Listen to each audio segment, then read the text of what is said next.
We are live. Running a little bit late. This is basically just the standard now. I guess I'm on Gary time, just 10 minutes late to every fucking thing I do. It's been a pretty insane day so far. I'll just say that is I've been running around a lot trying to get ready for some things that are, I guess, happening in Central Florida next week, namely potentially a hurricane. So I've been trying to take care of some of that stuff while I had the time. Then, as always, when one thing goes wrong, everything goes wrong. But everything's good now because we're fucking here and we're ready to rock and roll. And it's always good to be here. It's been a little bit of time. I think I missed a couple weeks, but we are back. If you guys don't know, every single month, or at least almost every single month, we try to do it. Sometimes it's near the beginning, sometimes it's near the end. But I get to hang out here with some of my top tier supporters, whether it's over on Patreon, whether it's channel members, locals, whatever it is. So I appreciate all these guys. They're fucking awesome. A lot of them have channels of their own. A lot of them don't have channels. They just like to hang out and talk about entertainment. So it's always a good discussion. And before I bring them in, let me just say hello to some of these people in the chat. We got Gabriel Knight. We got, Jens Jorgensen. We may see him a little bit here. May see him in a little bit. Keely Chow, Judicon, Mark Livingstone, The Black Wizards. Man, you sound like you should be in Rings of Power. Raptors is here. Johnny's, Figgendorf, Broba Fett, Loco Miguel. I believe that means Crazy Miguel. I'm pretty well versed in Spanish. Paulie Walnuts, as is Wonky Eyebrows, Selwind. Yes, a rare Ryan live on a Saturday. It's fairly rare. I see green-haired anti-liberal.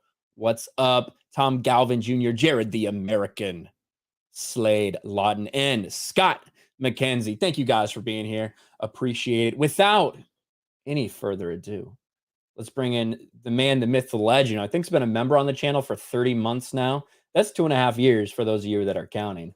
Biggles Metz. What's up, Biggles? Hello, Ryan. Yes, the hype is real. I am also hype. Ryan is the hype. I am the hype man. Basically, She-Hulk is a masterpiece when compared to Rings of Power, but dog shit compared to anything else. There you go. Yep. It's a pretty good way to sum it up. Can you make sure that you're on your nice mic and not your webcam mic? Well, I changed it back to my good mic, and I don't know why. It might be me. I have real bad headphones in that I had to switch to, so it's probably good, and it's probably just me. I'll play around with it. I had some issues earlier, so I'll try to fix it. So right now I'm using the free headphones because I lost my other ones. I don't know where they went. I'm using the free headphones that they give you on a fucking airplane. Just so you guys know. Like those ones that they give you on Southwest or whatever the fuck, that's what I have. Everybody says he sounds good in the private chat, so I will trust everyone else as opposed to me. Now, someone who's making their debut on this stream. You know him, you love him. You see him in the chat all the time, giving a lot of people shit. Mr. J, what's up, man? Good evening. I never give people shit, like ever. I am a very well-behaved old man. You only give people shit or candy. Those are the two options. You either give them shit or you give them candy. Yeah, I gave Jay a box of 10 pounds. He ate it in 5 days. And I'm not kidding you. 5 days gone. 10 pounds would have lasted like 2 hours against me. It took me months to eat the stuff you gave me. He opened it Saturday and Thursday. It was gone. All of it. That's unhealthy. That's just disgusting. Yeah, that's pretty rough. That's pretty unhealthy, to be honest with you. But I respect it at the same time. Yeah. Now, someone who's joining us who tries to pop in when he can. Sometimes he's busy on these Saturdays, but it looks like he's got a dog with him today. Heath Nation, what's up, man? Hello, my name's Heath, and I'm a dog. Woof woof, woof woof. No, I'm kidding. Hey, what's going on, guys? What's up, Heath? Good to see you, man. Good to see you. Now, you may know him as Ubuntu. Some people know him as Sir Reefer. What's up, man? How's it going? It's same guy, a little sick in a new echoey room. Gotta do something about that. But yeah, just... Well, in my experience, if you have the right mic settings, it doesn't matter what your room's doing. Can I hear myself? Do you guys hear that? Is there a little echo? No. Just a slight one. Yeah, a little bit. Just a little, yeah. Okay, well, It'll be all right. I definitely do hear it though, but I don't know who it is. That's yet to be determined. Check. It's not me. I keep going on mute. Yeah, I kind of hear it. Now it's gone. It's gone now. All right. But that's okay. This is what it is. This is a shit show. That's the way you guys want it. We love these kind of shit shows. That's what everybody's here for. Speaking of people that always have everything right in line, never a shit show at all. Patty, what's up, man? That's a lie, and you know it. Oh, well, I mean, just a little bit. You don't even have. You're not actually a channel, Patty. So you're never really involved in shit shows. You just come here and hang out and talk. Oh, I get involved in shit shows occasionally. Just ask Mr. J. That never happens. We never get angry at one another, and we always agree on everything. Always. Oh, never. We never yell at each other. No, and threaten each other with I don't know what. Nope. Yeah, they are kind of in Discord talking about random shit all the time and arguing. That's true. I thought they were dating. You know, they're in Discord together all the time. You know, so Are you I jealous? can never confirm or deny that. Nicholas is just jealous. just a little bit. You know. Now we have somebody who I think he was supposed to have a big Twitch stream today. I don't know when exactly he's going to have to go to that or if he's going to be able to stay here the whole time. Arkasul, what's up, man? Hey, what's going on, guys? How you doing?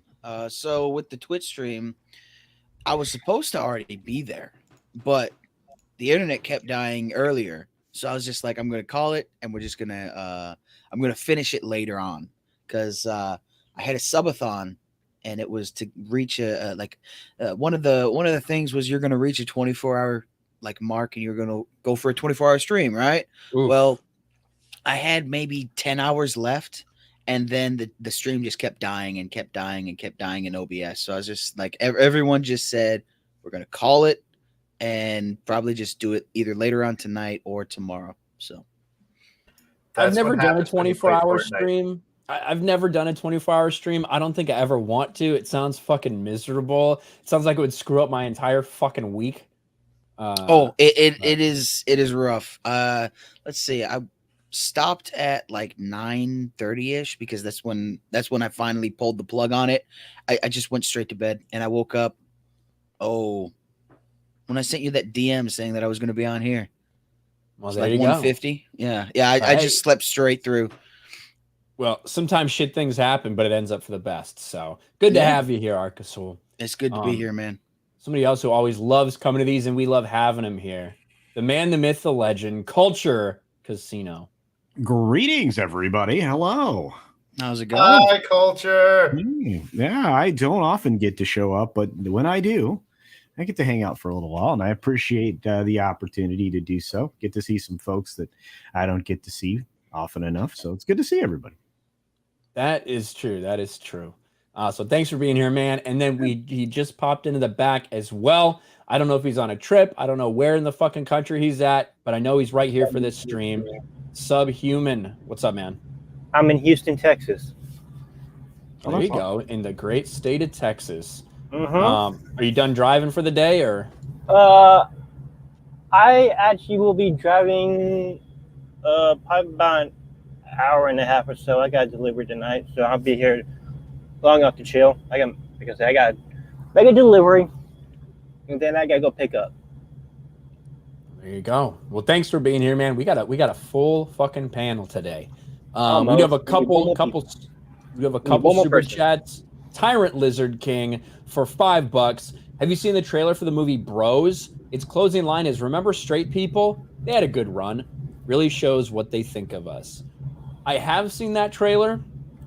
I thought about making a video for it a while ago, and I didn't. I probably should have, because I could probably get some good views off it. But yeah, it's about gay people. That's what it's about. It's very anti-straight people. I just won't watch it. Just another movie I don't watch. Pretty much. When I was watching AEW, I couldn't watch it yesterday, but when I was watching Rampage with my dad this morning before he had to go help with his mother, we actually had they put up an HIV commercial where it was just two guys kissing, and me and my dad just lost our shit. We were so mad. Like, you can't be doing that on TV nowadays, but these people, they like to get away with it. It's just unnatural. and they will continually do it. No matter Yeah, what. that's the sad part. Well, I don't watch TV anyway, so what do I care? That's the only time I ever watch TV is if hockey or AEW's on.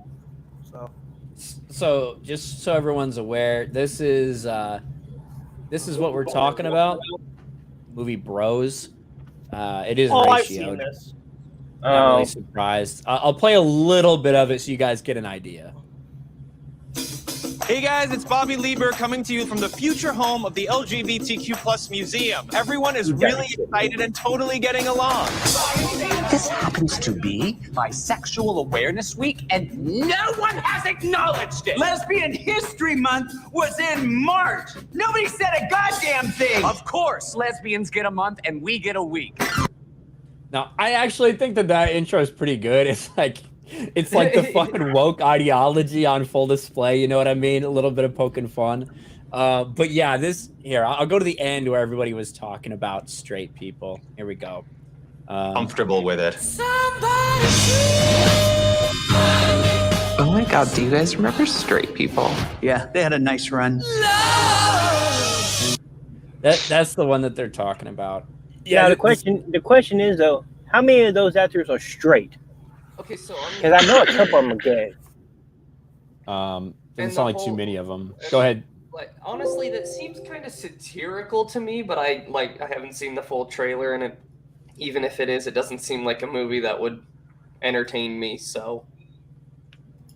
Yeah. Like the beginning for sure, it is. It's like it's poking fun at this. Yeah, time. like that part was clearly satirical, so I'm just a little confused. I'm like. Yeah. At least you can make fun of yourself. Yeah, that's kind of why I didn't really ever make a video on it. It looks like it's probably going to be a fucking awful movie, but we shall see. I know that there's some promotional material surrounding it, some like other interviews and stuff that do look pretty cringe, so I might have to take a look at those. But that's the Bros movie that people were talking about. It looks way better than Rings of Power, I'll tell you that. That's true. That actually is a real representation of Elrond and Durin from the last episode of Rings of Power. Oh God. So I wouldn't know. I haven't watched the show. That's right. But thank you, Tyrant Lizard King, for that. Jens Jurgensen, who's here with us for 100 Danish krones. Is that how you say it? Danish krones? Yes. Kroner. Kroner. Oh, yeah. I have a shitty American accent, but yeah. Like a beer. Jens Jurgensen for 100 Danish krona.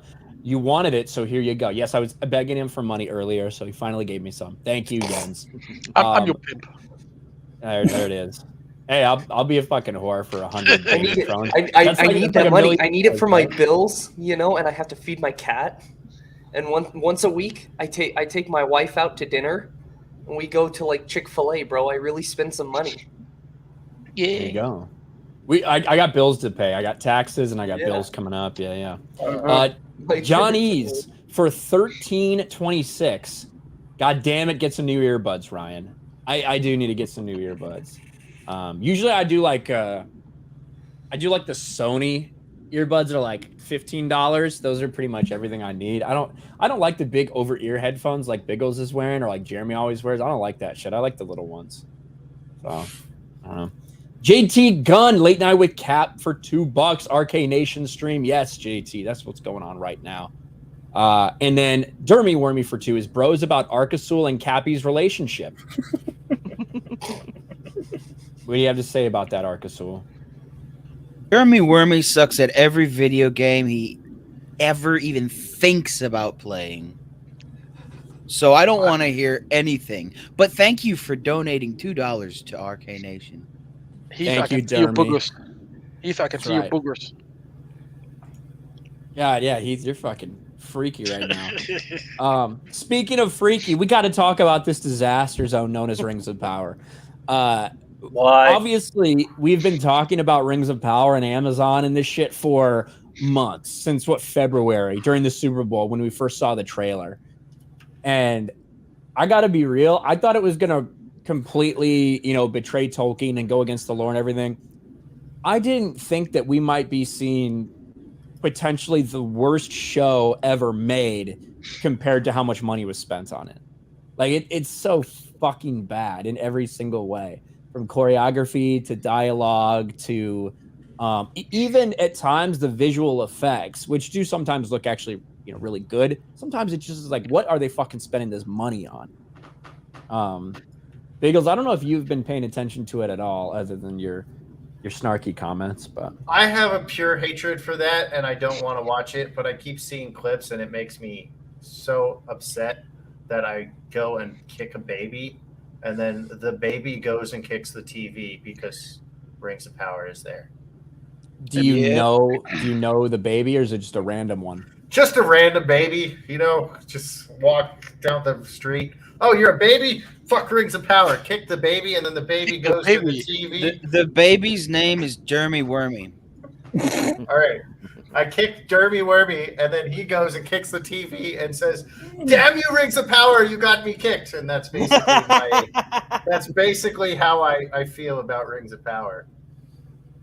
I just wonder where all the money's going. I wonder where the money's going. They're 24. It's not in actors. Producers. It's not used for actors because nobody knows any of them. It's not used for costumes. I could make better costumes. It's not used for wherever they film this shit. So where's the money? Where is somebody stealing money from Jeff Bezos?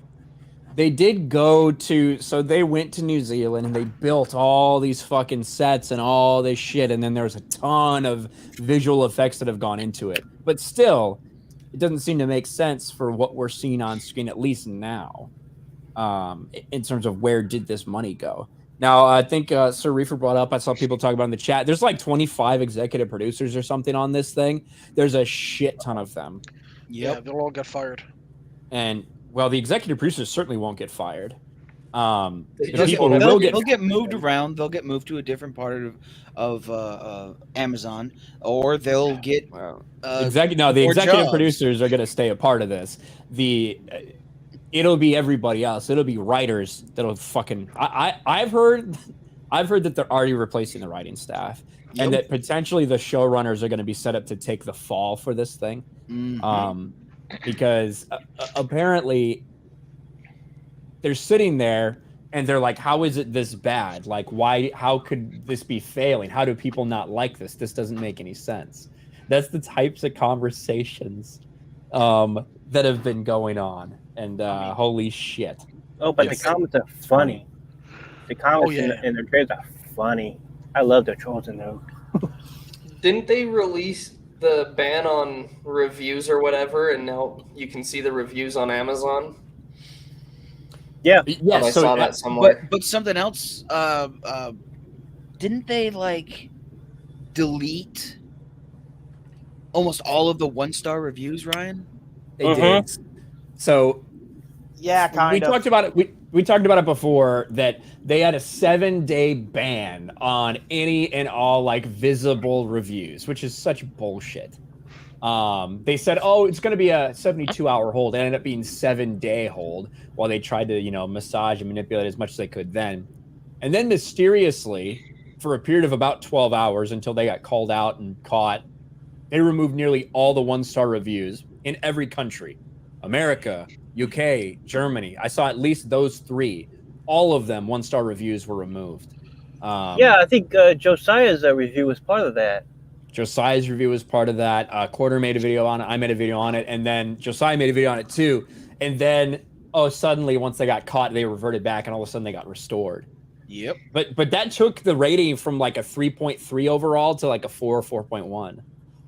But that didn't last long. It's just so scummy and so slimy. When it's clear that I shouldn't say nobody. There are people that are enjoying it, whatever. But the demand is not there for this show. The viewership for this show is more similar to She-Hulk than it is to their direct competition, which is House of the Dragon. And Culture, I don't know how much you've been looking at numbers and stuff like this when it comes to Rings of Power versus House of the Dragon. But it is mind-blowing the number of people that are tuning in to watch House of the Dragon right now on their streaming service.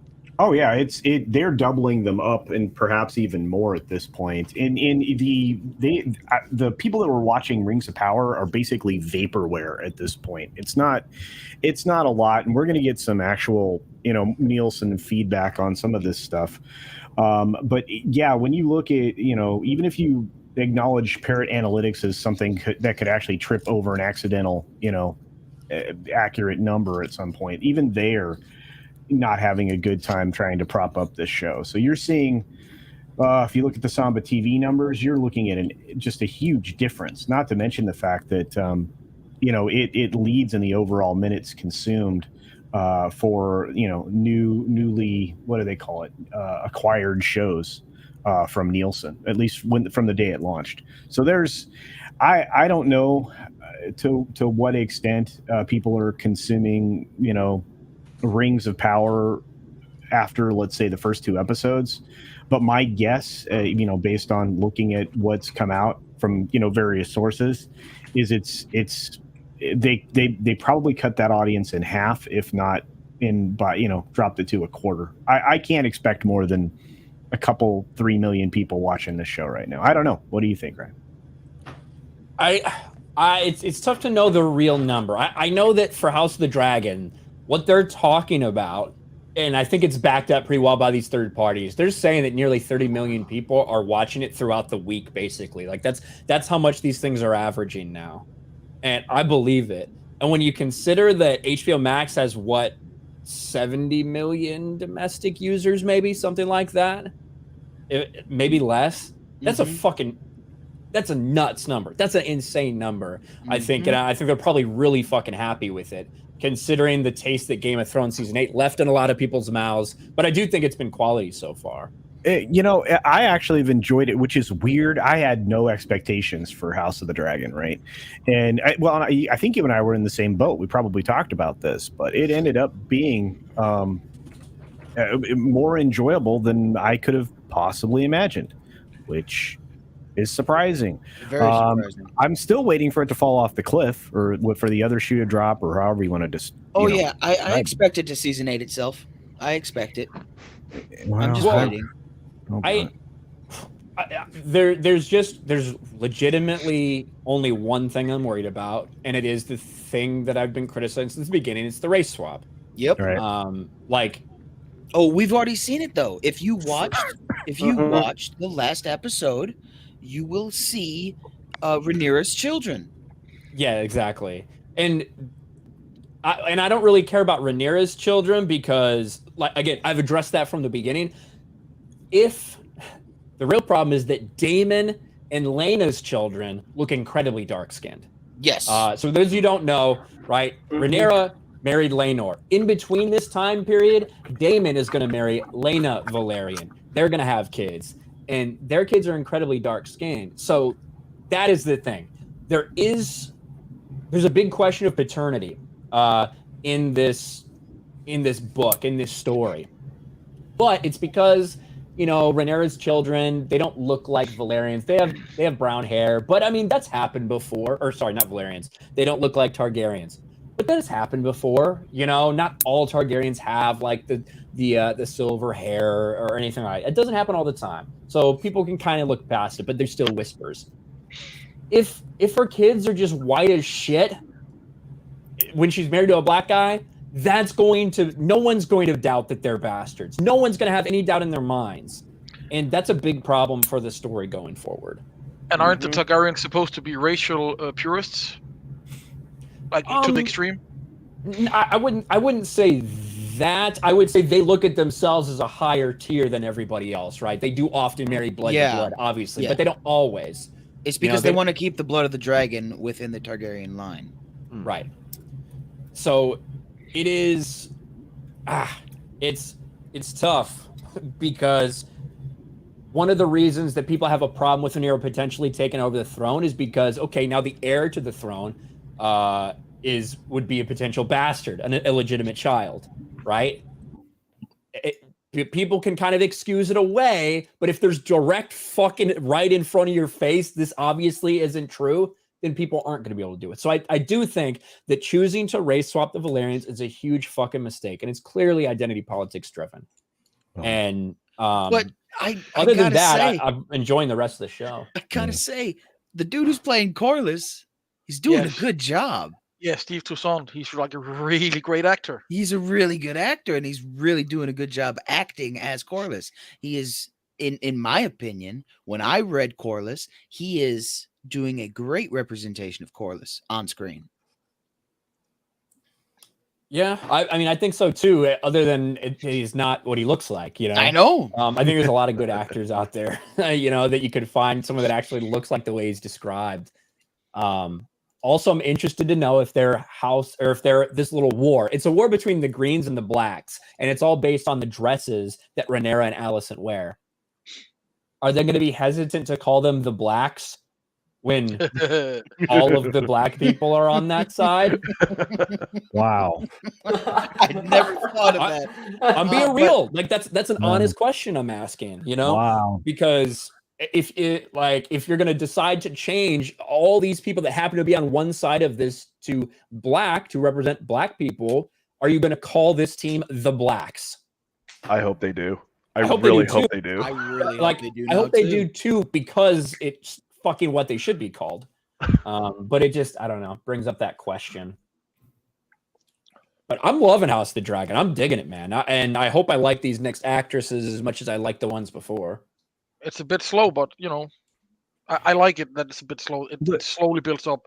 I don't want action from the second episode. Yeah, the time jump was always going to be the hard part.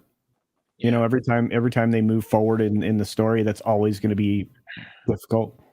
Yep. You know, and to be honest with you, Rings of Power is, you know, or should be having similar issues. But all I know is they have other issues. They've bypassed those issues. Yeah, all I know is this: when the premiere of House of the Dragons came out, we can verify that Samba recorded 4.8 million viewers just on their platform devices alone. So that's connected televisions and a few set-top boxes that are manufactured with their chips. What we do know, compared to that, is that the households that watched the premiere of the Rings of Power with a Samba-enabled device was 1.8 million. Yeah, and the week after that, it fell to 1.3. Yeah, well, it's a significant difference, though. It shows you the appeal wasn't there as compared to, you know, a U.S. centric streaming show in House of the Dragon. I'm sorry. Just put that in perspective.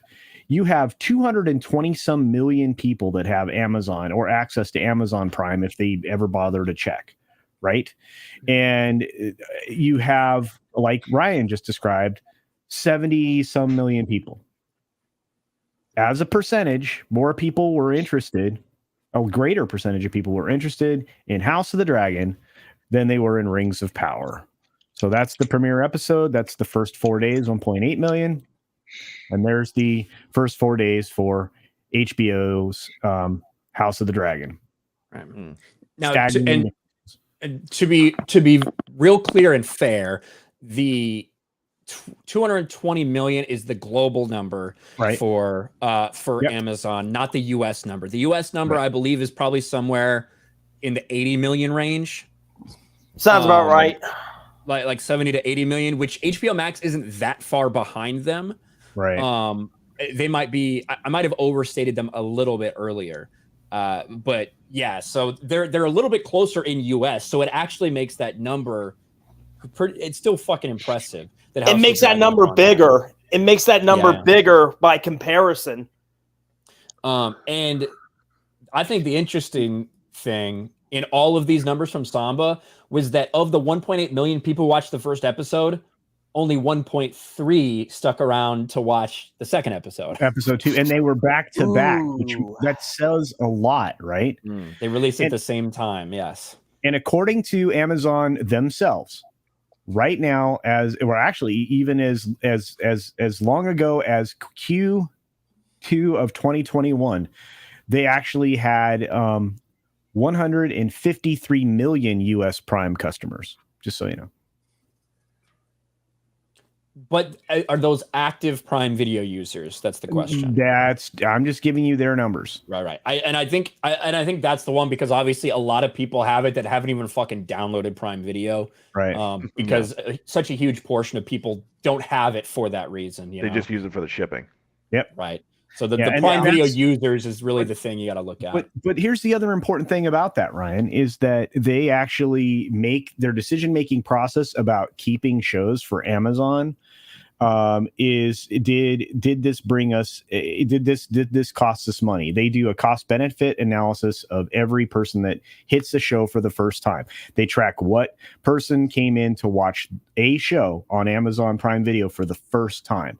And then they divide, how many customers that was by how much money it cost them to make. There is no way that they are increasing their customer count, which is what they consider a success metric for Amazon Prime Video's studios version of this Tolkien mess. So what you're saying is these 1.8 million users, they're unique first-time watchers. Is that what? No. These numbers set that aside. Okay. Amazon has this came out several years ago. I think right 2014, 2015. That they consider a show successful if it brings new eyeballs for first-time viewing of anything on their video platform. So then they take the number of new sets of eyeballs that showed up on a show, and then they divide the cost of the show to decide if it was successful or not, or whether or not it was worth keeping. Because to them, their benefit of the video services, if it actually, or of any show, is if it actually brought them new customers. I actually have some data on that somewhere too, but it's interesting in how they look at it rather than how. And Brian probably could have explained it better, but it's interesting in how they consider a success. Netflix uses a different kind of value calculation for what they keep around for a while. That's a whole other conversation. But with Amazon, it's distinctly about, did this bring in new eyeballs?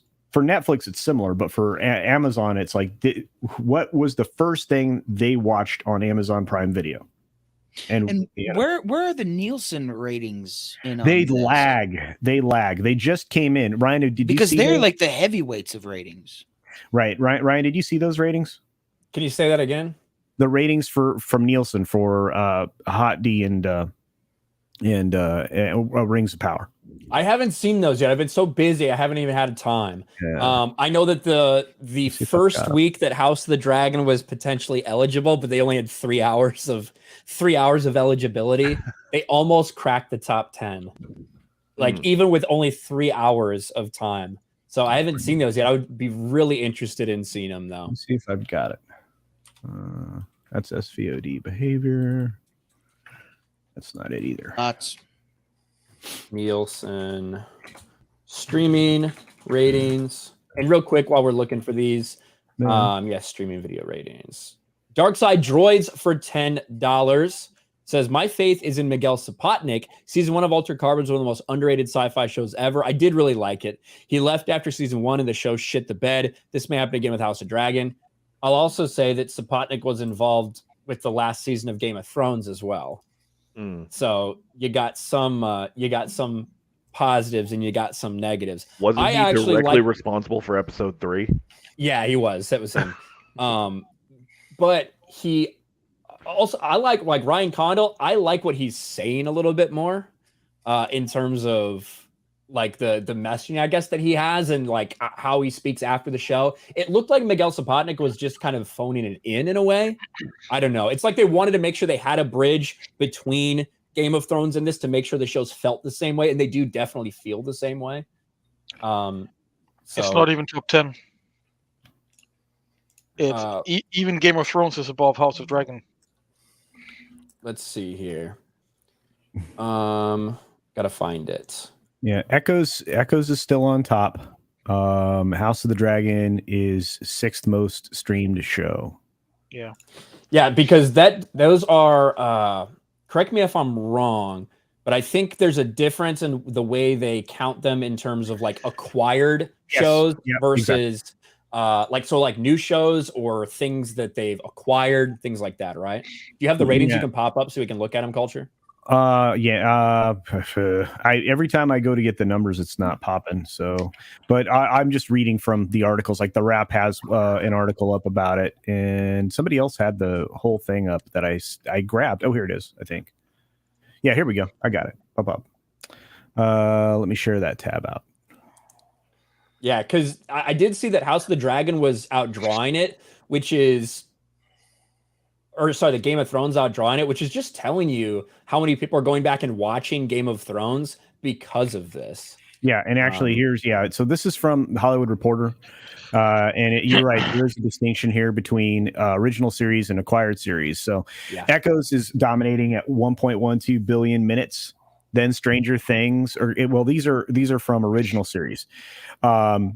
It's weird that they break it up like this, but Game of Thrones 909. So when you look at it, it goes Echoes, then acquired series. It's 909 million for Game of Thrones. Then we go back up to Stranger Things at 890 million. Then we flop back down to acquired series, and that is NCIS on Netflix, and then House of the Dragon. Yeah. And so the reason it's like that, obviously, is they're not just taking into consideration one episode. They're looking at, hey, so consider the fact that there's 8 seasons of Game of Thrones, right? For people to watch and for people to binge and for people to watch like throughout the week. Whereas at this time, there was 1 episode of House of the Dragon out. Yeah. So that's telling you that people watched House of the Dragon and they're like, I want to get back into Game of Thrones, and they watched Game of Thrones. And obviously Stranger Things has 4 seasons out there. I don't know how many Echoes does. I'm not really super familiar with Echoes. I think that's brand new. I know nothing about it. Yeah, 7 episodes. Echoes of 7 episodes, 7 episodes of Echoes. So Me Time is 1, and that's like a billion minutes now. It's just funny to me that, again, I really wish we had some feedback from Nielsen for Prime Video at the moment. But that's coming. Remember, this is the problem with Nielsen. They drag. So these numbers are all the way back to August 22nd to the 28th. So, but anyway, but like I said, I mean, I'm not impressed by this, by the way. They changed these metrics on purpose to make it sound impressive. So it's 1.12 billion minutes viewed. Okay.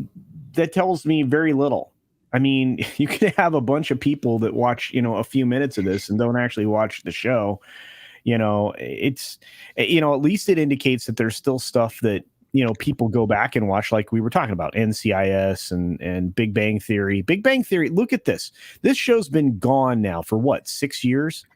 And it's on HBO Max. On HBO Max, it's getting 606 million views, minutes viewed.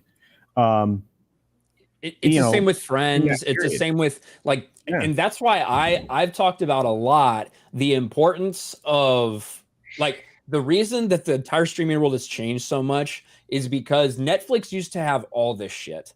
Netflix used to have Friends. Netflix used to have The Office, Parks and Rec, all these things that people would constantly watch over and over and over again, forever. And you see a couple of these in this list now. And normally it would just be something on in the background because they've seen it so many times on regular TV. They saw it premiere, or they just really like it and they just have that on as background noise. Well, it's funny because Samba tries to help out Disney. I've noticed this when they report numbers on Disney. She-Hulk is a prime example. You're seeing. I don't know that again. I don't know. Cobra Kai wasn't out then. It didn't release until September. So that's from the 22nd through the 28th, right, of August. Yeah, exactly. That's why. Yeah. I will be interesting to see where Cobra Kai's at, because you have to take everything in context with this. Cobra Kai is 30-minute episodes, right? So even with 5 seasons of Cobra Kai at 30-minute episodes, that's not even close to the amount of, say, 4 seasons of Stranger Things because of the length of episodes and all that shit. So, well, Here's some of the most gratifying stuff, right? For me, is that that represented the 22nd to the 28th. Wasn't that the first episode of She-Hulk that was there? Am I wrong? She-Hulk was definitely potentially, in there. Yeah. It would have Okay. been. So based on that article that we just looked at, She-Hulk, let's see, She-Hulk popped at 390 million. Yes, thank you. Yeah, 390 million. So minutes viewed, right? Well, the Samba TV number comes in at 1.5 million people in the first 4 days. So they're doing L plus 3. That's how they're getting their numbers. Mm-hmm. The next time they report for some of this stuff, when they continue to report on Samba TV, they're going to give you L plus 4, which is 5 days. They've been doing that, trying to do Disney a favor. I saw that when they were watching the disappointment of Obi-Wan as the viewership, kept dropping over there. Same thing's, going to predictably happen here. And it doesn't seem to consistently happen with other network programming. So we'll see. Anyway, that is what it is. All right, so Tyrant Lizard King for $2 burned the whole show to the ground, talking about Rings of Power. Eve Barlow's Rotten Crotch for £2. Wow. I'd skip Bros and just watch the sequel, Hose. There you go. Gabriel Knight for 10, going way back to Jeremy and Gary's binge versus weekly debate. I think the fact that people are still discussing She-Hulk and Lord of the Rings over Cobra Kai says it all. The weekly model is better for the show's impact. That's kind of what I said. Cobra Kai was going to do massive things when it released, obviously, and, a few weeks after that. But, it's tough to discuss it when people are on different episodes, and then you don't want to spoil it for anybody, so you don't even want to maybe talk about it as publicly. And then next thing you know, a couple weeks later, it's kind of over and gone. So, sucks. But I love Cobra Kai. I thought season 5 was really good. It's brilliant. I would say I would put it like in the middle for me in terms of my favorite seasons. I think the first one's the best, and then I think the second one is the second best, and then 5, and then 4, and then 3. I did not like 3. Fuck all the Japanese shit. I hated it. I didn't hate it. It was still good, but it was my least favorite, if that makes sense. But yeah, that is the unfortunate thing. And if it was, and rewatching Cobra Kai, I actually think it sets up really well for weekly releases, to be honest. Because the same thing that makes you want to keep binging it is actually the thing that makes it good for weekly releases. Because almost every episode ends on I'm not going to say cliffhanger, but it definitely is leading into the next thing, and then the show ends. And I think it would be really good for a weekly release if they could get it right. But I think I could use the show Lucifer as an example of that. When it was on TV, you had to wait a week, and I thought it was so much better than when it switched to Netflix and I could binge the whole thing. And even the writers said you have to write the story different because you're writing it for a binge rather than a weekly. And the weekly, it was I'm going to keep watching. And then when I was binging it, I was like, all right, I can take a break from this. I don't need to know what happens next. I'm not and that's one of my favorite shows. So yeah, except for they ruined it totally. Well, season 6. Yeah. The classic example for that would be 24. That was meant for the weekly model. I love 24, dude. That was a good show. That was a very good Did it switch over to binging before it ended, or no? Because that's what happened with Lucifer. Before Lucifer got picked up by Netflix, right? Yeah. So it was a CBS show or something, was it? What was it? It was on Fox. So it was Fox. It was a Fox product. Yeah. So and then it was really good. Then it switched to Netflix and it started getting worse. And then it ended in season 5. And then all the fans were like, "Can we get it back? We want more." And then season 6 ruins all of season 5. So season 5 was pointless. So there is a Kiefer Sutherland show that happened to. Lone Survivor. I'm trying to think of the name of it. Lone Survivor was a show on ABC where Kiefer Sutherland was not even Homeland. He's like Department of Housing Secretary or something. He was like 14th in line for the presidency, and there's like an attack on the Capitol, and then Kiefer Sutherland becomes the president because he was the designated survivor, not lone survivor, designated survivor. That's it. And that's it. It went for 2 seasons, then got canceled on ABC, but then Netflix picked it up for a 3rd season, and it was so funny because like immediately within the first couple minutes of that 3rd season, they're just like dropping F-bombs and shit. Like, hey, we're gonna make it a Netflix show now. That show died the second they chose his vice president. The second she was chosen, the show was dead. And if you want to watch it in a good version, watch the South Korean one. It is immensely much better. I would never say that. Jack Bauer's thank you, Ruben. I appreciate it. But Jack Bauer is like the fucking man. Yeah. Like, what up? Look at this from Tracy. It says, I was in labor. What's up, Tracy? Good to see you. I was in labor with my first daughter when the season finale came out. I didn't go to the hospital to the end. Oh man. Yeah, that's dedication. No, that's good. That's funny. Dedication. So I remember when 24 came out because it was like right around 9/11. It was not very long after 9/11. So it was a show about fucking terrorists and shit. It was like very compelling. And they had like planned it and made it out before 9/11 happened. I think anyway.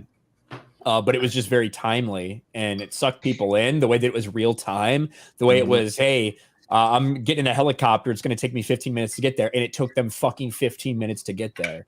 So I think that the planning and execution and like logic of everything happening and the probably how they had to plan the shows and write the shows to make sure all that happened. I think it was probably underrated for its time compared to what we're seeing now when people just don't care about the crap that they're writing. Look at the passage of time and Rings of Power. Like we have no fucking idea like what distances are, what time frames are, anything. Like that last episode, are those fucking elves just going to carry that table from where they Linden? Are they going to carry it from Linden to Khazad-dûm? Is that what they're doing? Like, probably. What the fuck? Probably. Like what the fuck are we talking about? You just have these elves that are gonna carry a table? How I don't. This show is so fucking dumb. It is so bad. I started season. I started episode 5 today, like a little bit ago, like right before I got on. I was like, maybe I need to watch a little bit before I hop on. I was just like, no. The first 5 minutes, I was like, nope, I'm just hopping straight on to the stream. I'm not. I don't even care if I've missed anything because I've seen some of the like screenshots and some of the clips and things from the episode, and it's absolutely horrible. If you pay attention to some of the advertisements that they release, like pay attention. If you see a Rings of Power ad, pay attention to it.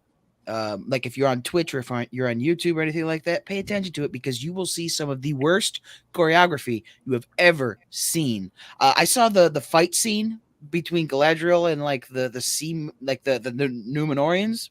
It's really bad, dude. It's so bad. I saw that in an advertisement. I was like, wait, that was not in anything we've seen recently. And she's out with swords. She's fighting people. I took a GIF of it. I had a friend make a GIF of it. Yeah, that right there. Oh god, that's so bad. Just that's not the worst part. Why is that guy hiding behind the table? He's trying to get around it, I think. But, this isn't even the worst part. Yeah, I'll show you the worst part when it comes.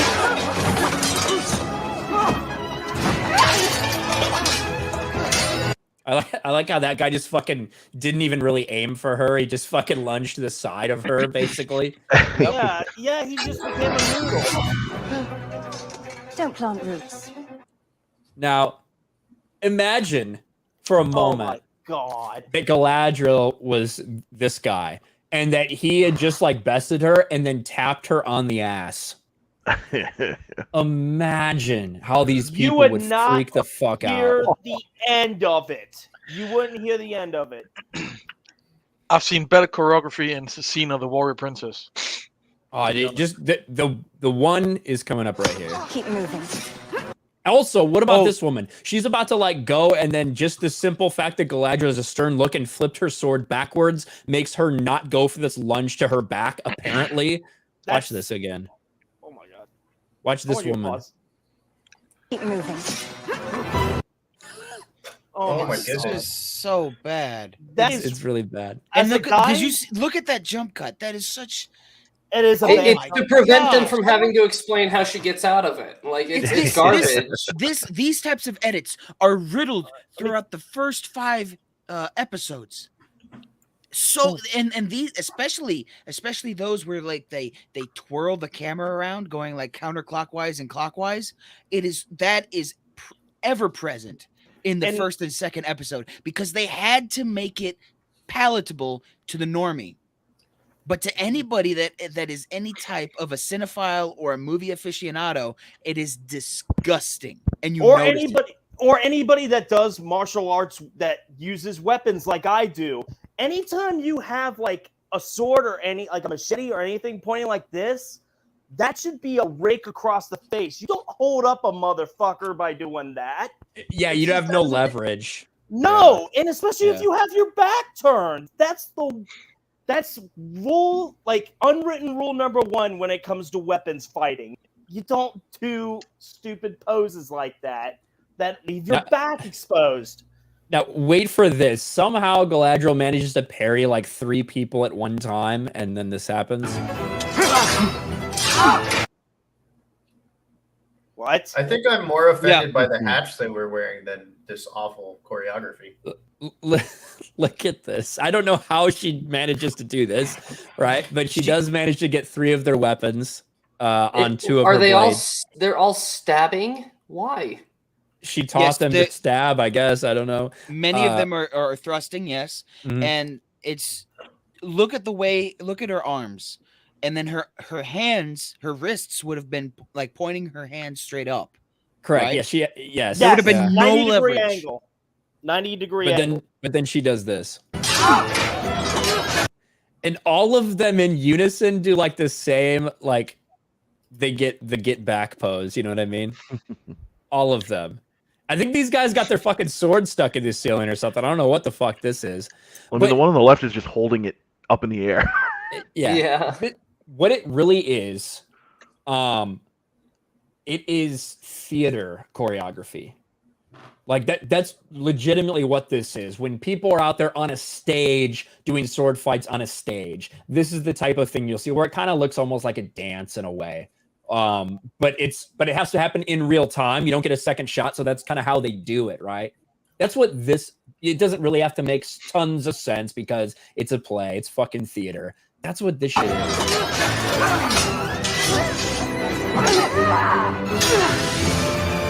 What? Are we listening to the soundtrack that's going with this? Yes. Yeah. It's stupid. That is is everyone in chat hearing how awful this soundtrack is, which was composed by Bear McCreary, the same dude that made The Walking Dead. Now he made some fantastic music for The Walking Dead. Especially like the first 3 seasons of The Walking Dead, fantastic music. But this music, it doesn't even feel like Narnia. It doesn't even feel it doesn't feel like fantasy. It feels like some rip-off CW trash. This is just rip-off CW trash. Did you just call this Narnia? Dude, no. No. It doesn't feel like Narnia, Biggles. Open your ears, buddy. Yeah, I thought you were saying this doesn't feel like Narnia, like we're supposed to be in the world of Narnia. Oh my god. It looks like what would happen if CW tried to write the music for Shadow of the Colossus. That's what it sounds like to me. Oh my god. It almost feels like it's a light, like they're trying to make light of the situation, right? Because they want to show you how much better Galadriel is than everybody else. Like it's not even a fucking fight, right? Like that's like seems to be the tone they're going for, and then this happens.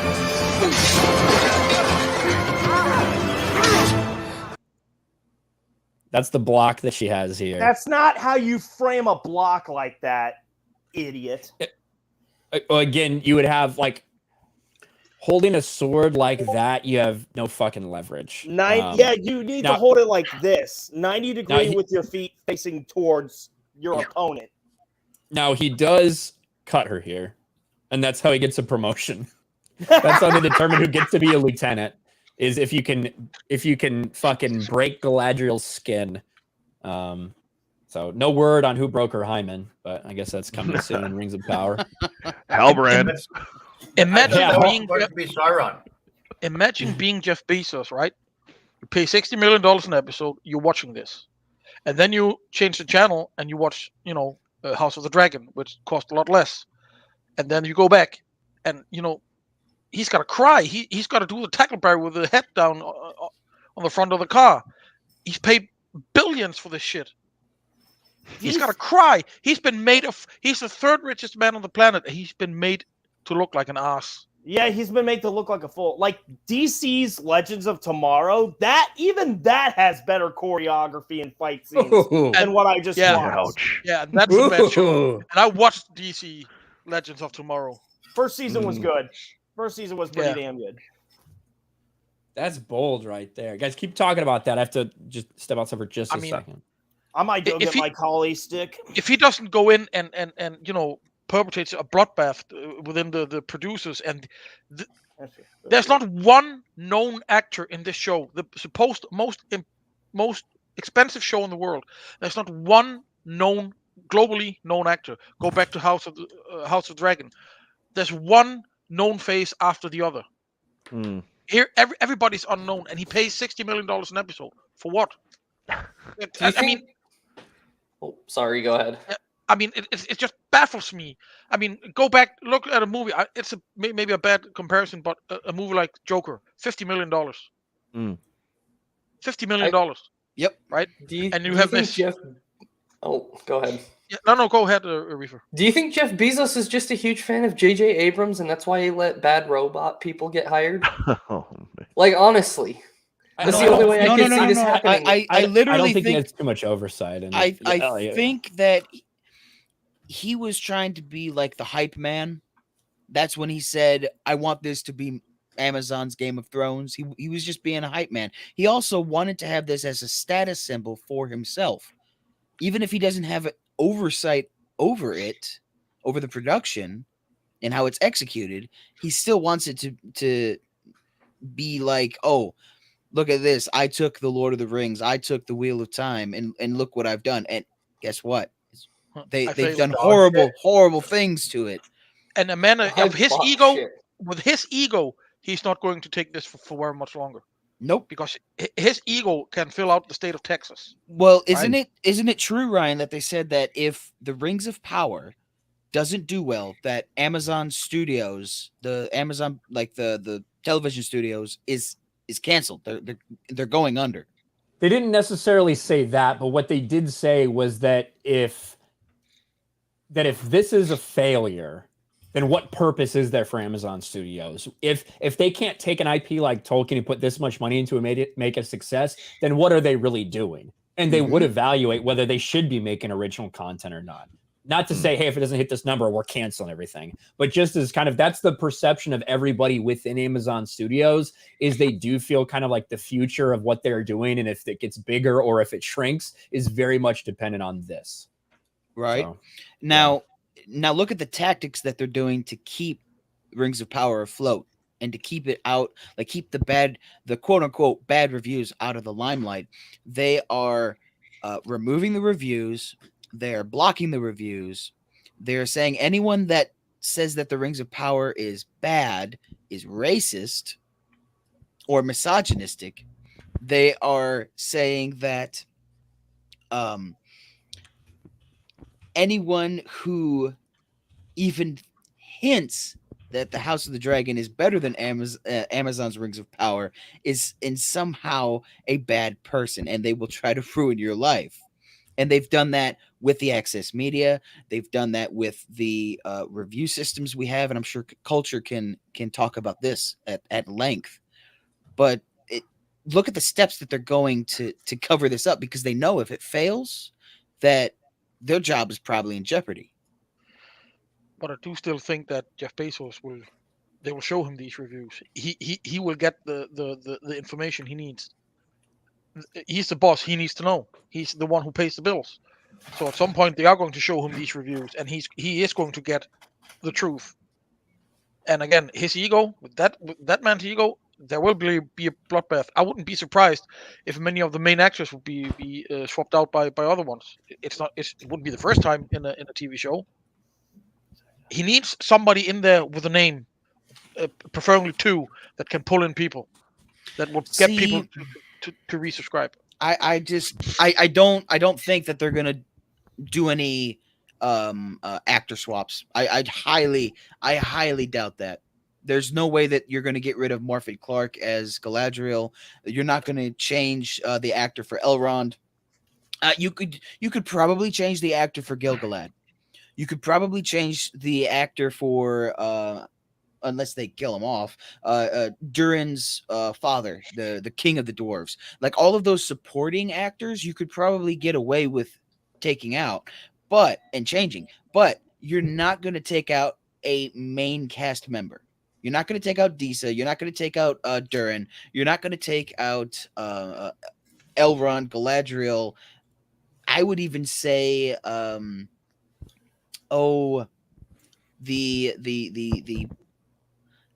lady of color who plays the queen. I forget. Is it Muriel? I think that's the the character's name. Yeah, you're not going to replace any like name actors like that, Mester. But they're not named. Nobody knows these people. That's the point. Nobody. If they replace them, they are admitting defeat. Yep. And they are not going to do that. That is something that Jeff Bezos is not going to do. He is not going to admit defeat. Look, let me just pop in here real quick. You know, things definitely changed at Amazon Studios in 2017 when they brought in Jennifer Salk to run it. That's the person who, you know, is kind of behind everything that's been happening with this show. You know, so if you're going to point a finger, Bezos probably isn't the right place to put it, although his son is a huge fan and said, don't F this up. And there were a lot of quotes in that Business Insider article that have, you know, been somewhat, you know, confirmed to be accurate. But Bezos hired people that he put people in place that he thought would do it. Yeah. And if they're not doing it, he might replace them. Well, okay. Again, he has very little. Well, he's not supposed to have any influence right now outside of, you know, his shareholder stake, because again, there's Jassie's in charge of running the ship now. So, like I said, the head of Amazon Studios is Jennifer Salk, however you want to say her name. That's the person that's going to, you know, figure out who to blame. And if she doesn't, then she could lose her job. That would be the like last ditch effort that they would make is to kick her out the door. But they literally are in danger of putting CW numbers up for the last, you know, couple of episodes of this show. Yep. It's tough because I don't believe that at all. Well, it was hyperbolic, but I'm talking about for a U.S. or North American audience, they're losing people. So the Samba TV numbers are not representative of how many people in America actually watch. No. The Samba TV numbers are only representative of what Samba TV can track. That's right. The same thing with the Nielsen numbers, which is why the Nielsen numbers are like the top one was like, what was it? 1.12 billion for Echoes. 1.12 billion. Yep. Whereas Netflix is reporting, hey, we actually have like hundreds of millions of hours watched for some of these shows. Right. It's because Nielsen is only tracking them on certain televisions. And we use that as an overall idea of what's going on in the country. It's a flawed calculation for sure. And it's hard to pinpoint, you know, if Samba's accurate, if Nielsen is even accurate. They're both accurate. Ryan says, Ryan says he is 100% right. Samba TV and Samba devices, those are approximately 1/3 of the connected TV or that type of a market, right? Roku, if you want to do the actual numbers on it, Roku has well over 65 million, and that was as of last quarter. I think it was 66 point something million people that utilize their devices. Overall, yeah, exactly. There's the Roku right there. You have these different boxes, and you can assemble. So approximately, 1/3 of the market is Samba, 2/3 of the market, or not quite 2/3 of the market is Roku. And then there's a bunch of other connected TVs in there that you have to factor in as well, because Samsung operates in their own sphere, et cetera, et cetera. But people watch a lot of television on connected TVs or set-top boxes. Yes. And I, so much so that I know that's true, is I travel with a Roku. Whenever I travel with a Roku that is just packed and ready to go for travel. But the devices actually give us a window into looking into overall viewership. But Brian, you're 100% right. The thing they can't track, and they said so in the Hollywood Reporter article that I brought up, is how many people are watching on their phone, which I think is less and less, although they're trying to say it's a huge number, but I think that's less and less because more people are now savvy to connected televisions and these set-top boxes, and more people would rather watch these things on their phone. So than on their phone, watch it on a bigger screen than on their phone. But it's just like I said, I'm not disagreeing with you, Ryan. I mean, no, it's not 1.7 million people that watched it total. That's not the actual number. But it certainly wasn't 25 what about million besides either. phones and TVs? What about laptops and desktops? Yeah, it doesn't track that. It doesn't count that stuff. And it I doesn't count people think that are on like Xbox or PlayStation, and or I whatever, think those stuff like that. are the vast majority of viewers, because many I don't people. know. Majority. I don't think, because I actually looked at. But I would say article. significant though. It is significant. I did look at an article from, I think it was like some stats site. I don't remember the name of it, but they did like a whole poll of like how many people were watching YouTube for a certain device. And I think laptop only covered like 10%, 14%, whereas phone was like dominating like, all of the people that watch YouTube watching it through their phone. So that can translate over into, Amazon, Netflix.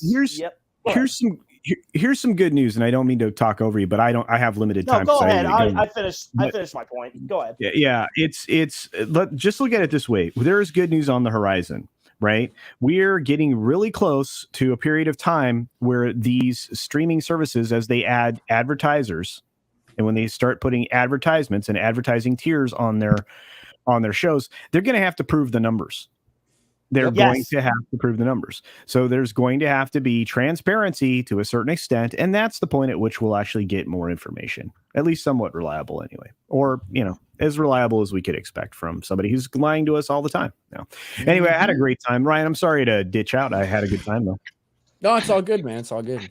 All right. Bye, I'll see you guys. Culture. I'll see you guys soon. Have a good one. Yep. Have a good one, Culture. Yeah. But yeah, there's no way around it. There's pretty much no hype for Rings of Power, not in the same way there is for, like I said, pretty much every Monday that you look at social media, look at House of the Dragon, and just look at the fucking memes. It feels like Game of Thrones again, in terms of kind of a water cooler type of event show. It's not to that level, and I don't think it ever will be to the level we saw for season 8 Game of Thrones. It was insane. But I think they're probably pretty happy with the results. I did want to talk about She-Hulk a little bit. Because obviously they're making disaster. Guys, did you know they're making fun of us? They're making fun of us. I saw that on Twitter. Did you know that? I think that they were making fun of you specifically with your car videos. Yeah, I feel like they've watched your live stream. Oh, I think they watched the Batman review. You talk about that video that one douchebag did, that Sean guy. I don't fucking know his name. No, the She-Hulk Twitter account is making fun of us. Yeah. To be fair, that is not actually associated with She-Hulk. It's like a fan account. Of course it is. But I know there's a lot of people that didn't like. I know there's a lot of people that thought it was the actual real account, but no, it's just a fan account. But the reason that they feel empowered to do that is because that's what the show's about. Like, the show is about hating on men, and taking advantage of them. Taking advantage of them too. The show's about taking the piss out of fucking anyone who's not a feminist. You know what I mean? So. In 6 months, we will have articles saying, "Why aren't men watching She-Hulk?" Yeah. You know it. We'll be there. Oh, 100%. Kate J for $5. Serious question. Could they have considered a stunt double for that scene? Could it have been explored to salvage that hot garbage of a scene? Well, yeah, they definitely should have had some fucking stunt double because it looked terrible. You should have gotten me. Fucking awful. Yeah, but as you pointed out, better music too. Yeah, better music. There was like 41 cuts or something in the entire like combat scene. I get what you're saying, but I highly doubt a stunt double would have made that scene better or even more palatable because it's just they need better choreography. Yeah. Yes. Yeah, it looks like it's from they took somebody off like a I don't know, like they took somebody from a fucking, what do you call it? Like literally a show, like a theater show. Like that looks like where they got the choreography from. Mm-hmm. And I even saw somebody responding like, I don't know what everybody's problem is. I've worked in theater for a decade and this looks competent to me. It's like, okay, theater choreographer. Theater. That's why you think it looks good. That's what this is. Tyrant Lizard King for 2. Thank Christ Amazon passed on Conan the Barbarian. Yeah. Yes. Yeah. I agree. Yeah. Well, I think who was supposed to run that? Was it Hulu that was supposed to do that? I thought I heard it Hulu. was. Give it all to Sony. Yeah, because there was one that said it was going to be like too toxic, like toxic masculinity. I think that was Jennifer Salt. No, it was actually Ryan Condal, the House of the Dragon showrunner, who was supposed to do that series for Amazon. And they said that it would have too much toxic masculinity in it, and that's why they abandoned it. That's why Amazon abandoned it. In a show called Conan the Barbarian. Yeah, Okay, exactly. Yeah. Jeremy's talking shit in the chat. Let's see. When Ryan doesn't answer my call, I assume he's either dead or live stream. I guess he's not dead. Yes, I'm not dead. I'm live. I did see your call. But yeah, I'm a live streaming motherfucker, which he knew because I told him I was live streaming. Yeah, let him live stream, dumbass. Yeah, he's making you money, Jeremy. Pretty much. Ash. Well, I'm not making him money. This is for me. Ash Genova for $5. Have you seen the Quartering's new video? The older actress for Allison said the showrunners wanted to portray Allison as a quote woman for Trump. I haven't seen. I haven't seen the Quartering's new video because I'm obviously live, but I did see something about that in terms of the directors wanted her to portray that as someone who didn't have her own autonomy, basically. And yeah, I mean, just like fucking everybody else, it wouldn't surprise me if that was exactly their directions. Portray her as a woman for Trump. The one thing I'll say when I watched the show that I've been surprised with is even though so much of it was about, this is about sticking it to the patriarchy and all this shit. Like what we've seen so far, every time women have brought up their own, like, this isn't fair because I'm a woman, a man is like, what the fuck are you talking about? You realize how easy you have it? There's like always like this direct opposition of that shit. So we'll see. We haven't seen that actress yet. God damn it, Biggles. Yeah. I mean, that's not surprising to me at all if that was said. Yeah, it's like this woman, Bryce Dallas Howard. Oh, I had to lose weight for the role. Yeah, I think Matthew McConaughey has a couple of things to say to you about that. She got $8 million, was complaining about that, and then she comes out and saying, they tried to make me lose weight. I'm like, for $8 million? You can't put the sandwich down? For $8 million, I wouldn't eat for a month. Put the Cheetos away, bitch. And that's the thing. She wants it both ways. She's bitching about that. and then she doesn't want to have to lose weight. And let's be very honest. Bryce Dallas Howard looks much different now than she did in the first Jurassic World. I still think she's attractive. I think a good compromise would have been Jurassic World: Fallen Kingdom. I think she looked good in that. She looked good in those pants in that. But she was definitely they kept her in a lot of layers for Dominion. Let's just say that. They kept her in layers for Dominion for a reason. And as Bryce Howard's waistline has gone up, the box office results have gone down. So maybe Bryce Dallas Howard, you want to think about doing what the executives say. Yeah. Not saying that she's unattractive by any means, but it's the fucking reality. This is Hollywood. People are asked to transform their bodies all the time. And I'm just thinking, most women in her position, they're very conscious about their bodies when they're higher up in the business world. They live healthy. Yeah, they are very, very, conscious about what they eat. Yeah. It's a big deal to them, for sure. Let's see. So where was I? Go ahead, Biggles. Something about She-Hulk. I was going to say, because everybody stopped talking. I know a lot of people don't watch baseball, but there was something that happened at the Yankee game and also the Met game that happens to do with a new movie that's coming out, and it was creepy as fuck. What? So if I could share it for a second. So there's this movie Smile where these people something happens and they're forced to see them smiling. So I have the videos right here. So this is the guy at the Yankee game. I don't think I shared audio, but I hear it. Who's that creep in the blue T-shirt? You see the guy in the blue? The smiling guy? Yeah. So he's doing it for the promotion, right? Hold on. Now you got. There's another woman I saw. The devil. Now you got this one right here. John Boy's pretty good. Yeah, you got this girl right here. That's clever. The security guard told her to sit down, and then you got this one 11 games where they actually zoom in on her. She's creepy, dude. Oh, that's no. That's clever as fuck. I like that. So I looked up the trailer and I was like, no way I'm fucking watching this movie. This looks fucked up.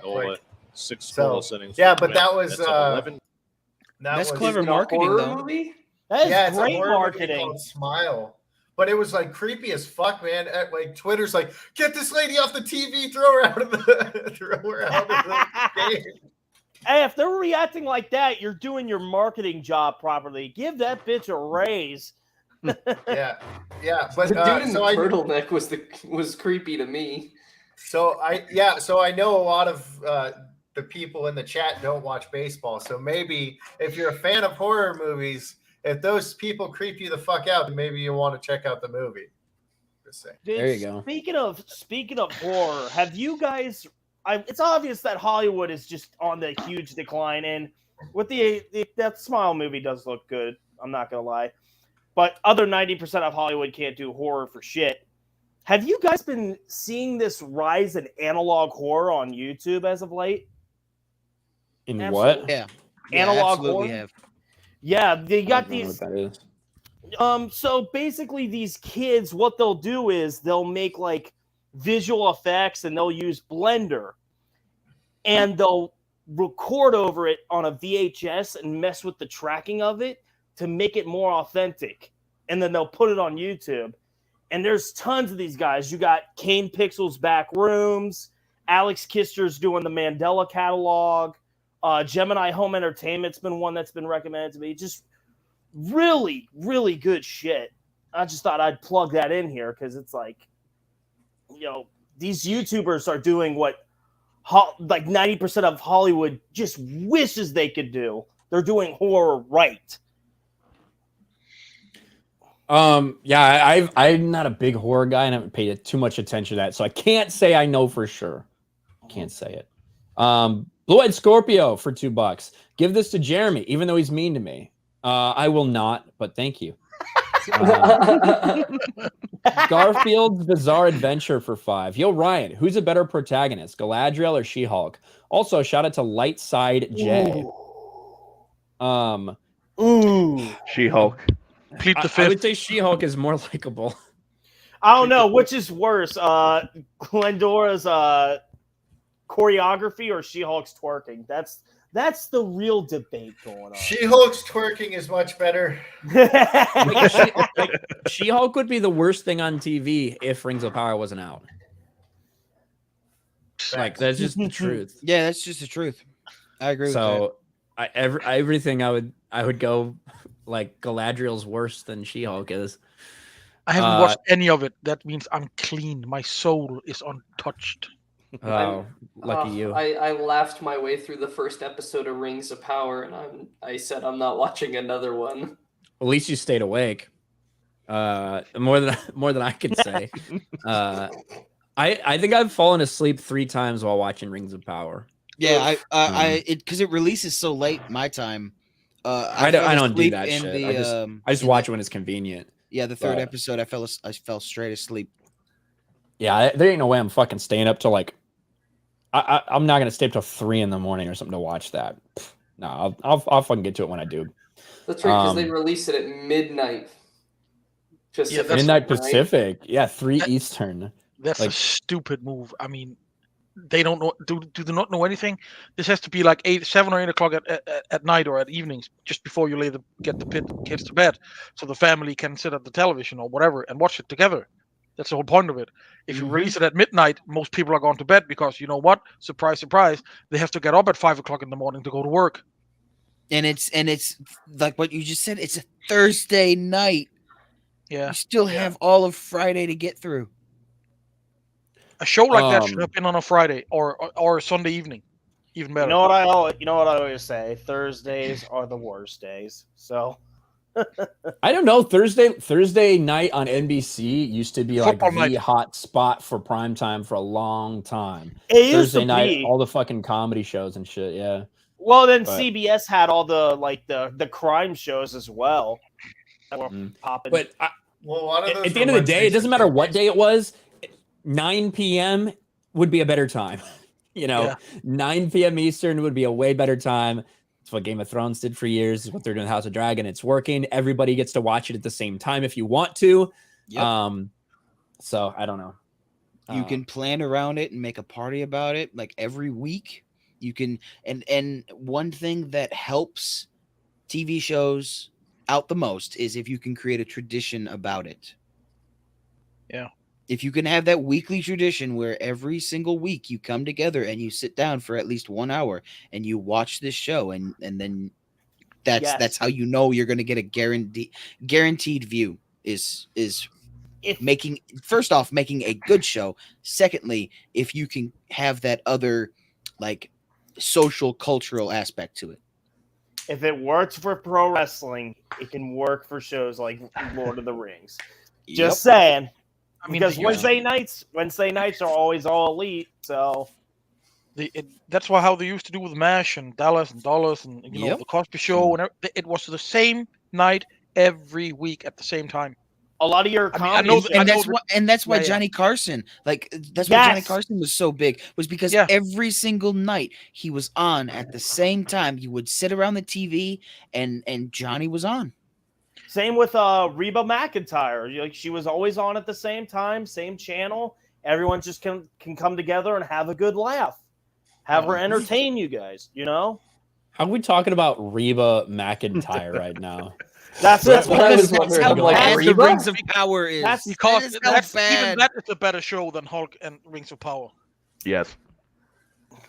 That's what my family used to do. That's why I brought it up. That's what my family would watch. I thought it was because I was like, how did we get to Reba? That's why I brought it up to bring it up. It's a good point, though. Your family come around. Yeah, I get it. Yeah, it's the same thing they do in every country. Oh, even here in Europe, every country has their own like big show that has run for 30 years or 10 years or whatever. And it's always at the same time. People know exactly when they need to be home, what they need to have done before the show starts. The kids grow up with it. It's a family thing.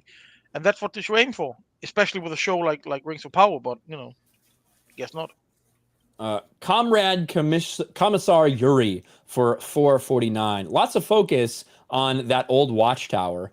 Please tell me the show isn't going to make that party of Barad-dûr. I don't. I mean, I guess they could. I think that this is a little further south. I think this watchtower is further south than where that would have been. This is way further south than where That's what I Minas thought. Ithil is gonna go. If you're paying attention to the map and where they zoom in on like the first couple episodes when they show the Southlands is first off, when they show the map, it plasters the Southlands for everything that is to be Gondor and everything that is to be Mordor. That is now all the Southlands. Mm-hmm. That's because they have to use such broad terms because they want to cover all of this area, but they can't. They can only invent so much without it being complete BS. Like, well, covering their tracks so the normies can't like smell the shit, you know? Gotcha. If you pay attention to where they zoom in, this is most likely a place called Lower Ithilien, which in the books was right above the Haradrim Desert, which is the southern point of where Mordor is. Yeah, like to me, it's very tough to tell because they're only kind of referencing the map. I think when Hallbrand like references the map and where they were headed, it certainly looked like it was very South Mordor. Yep. Like the area that will become Mordor. Obviously, we don't have Gondor yet because fucking Numenorians are still on Numenor. Oh, this is setting up the this is setting up the last alliance between elves and men, and they're going to throw the dwarves in as well, and it's going to be elves, dwarves, and men versus Sauron, and this is going to be the precursor to where the siege of Barad-dûr and where Elendil's son Anarion, I believe it was Anarion, passed like he gets killed in the siege, and it's going to set that up. That's what this is all setting up. Everything in this season is laying the groundwork for that, and it's going to be executed poorly.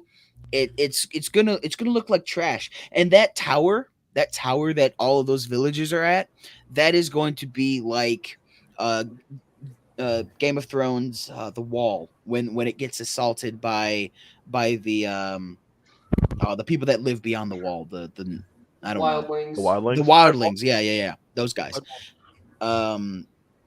It's gonna look like that, but the wildlings are orcs. Because they somehow they've tunneled all the way around the countryside. They have gigantic tunnels where they can move troops through, and they don't have to quote unquote see the sun. And it's just it's horrible writing. So there are whaleworms in Numenor now, or is there? Or are they digging those tunnels by themselves? Say that again. Are those the whaleworms from the Hobbit, or are they digging those?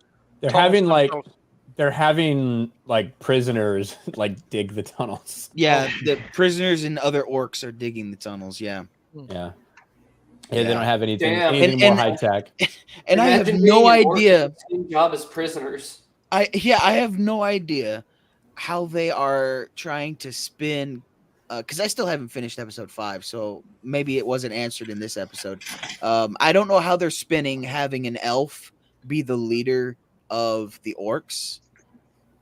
It's just, is that elf Arondir? No, not Arondir. Adar, is he going to like turn into an orc? Is he being corrupted by Morgoth or Sauron to where like this is what the first orcs looked like? Like it's all stupid. You have the feeling that he's obviously been around a very long time, right? Yeah. Because when he's talking to Arondir, he's like, I remember Balerion, I remember such and such, I remember this. And it's like, yeah, you're only saying these lines because the appendices talk about them. And that's all you own, Amazon. That is all you own. He's like, to me, it seems like they're trying to give off, hey, he's an elf who's fallen, but he might not necessarily be like directly controlled by Sauron or that. It might just be he's come to perceive a different way of thinking. Like he's he shunned away everything that he believed before, because he kind of tells Arondu there's a lot that you've been lied about. So almost like he has a different perspective on the world than all the other elves do, and he thinks that the elves are lying about shit, and he might not be completely wrong in this fucking show. So I don't know. I don't know exactly they wanted you to think he was Sauron. Obviously, everyone knew he wasn't, but not a great red herring. CJ for 5. As the waistline goes up, the box office goes down. Says Albert Einstein, I believe. Trust the science. Yes, CJ. True. Trust the science. True. We have to. Yeah, I don't know. I don't know where the show's going. Episode 5 really made no progress. Because at the end of episode 4, you had Galadriel convincing the Númenóreans and Halbrand to go back to Middle Earth. Episode 5 ends with Galadriel convincing the Númenóreans and Halbrand to go back to Middle Earth. Episode 3 ended with the Harfoots trying to keep up and the fucking fake Gandalf guy deciding to help them. Episode 5 ends with the same fucking situation, that they're still moving in their migration. You're like, oh my god, I don't know, man. It's episode 4 ends with Durin wanting to mine for Mithril, but his father not necessarily letting him. Yep. Episode 5 ends with Durin telling Elrond, well, maybe if we can convince my father to mine for Mithril, we will. Like, nothing fucking happens in this show, and it lasts an hour every week. I don't understand that shit. At least when nothing happens in She-Hulk, it's only 20 minutes long. Yeah. And I believe I think it was Az, or maybe it was Odin that brought this up. What episode are we on right now? 5, right? 5, yeah. So that means we have had 5 hours of content. That's more than the Fellowship and the Two Towers. 5 hours of content. Christ. Now look at those two, the Fellowship and the Two Towers. I'm not even bringing up 3, the Return of the King, which had all of the accolades thrown at it.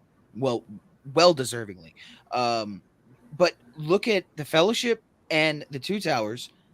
Watch them back to back, and how much story do you get with those? You get a nice chunk of story with those 2 adaptations.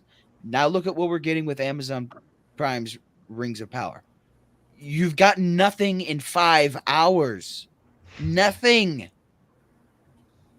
Yeah, I mean, it's pretty fucking rough. It's pretty rough. And people are saying, like Lofty says, wait for the 2nd season. Why? Why wait? Why are we still here just to suffer? Well, I just don't think they're setting any. They haven't set up anything that they've really paid off yet. So until they do something like that, I don't know why anyone would have hope that they could until they've shown that they can. But it just keeps dragging on, and because I think we just had episode 5, so there's only 3 episodes left of this season.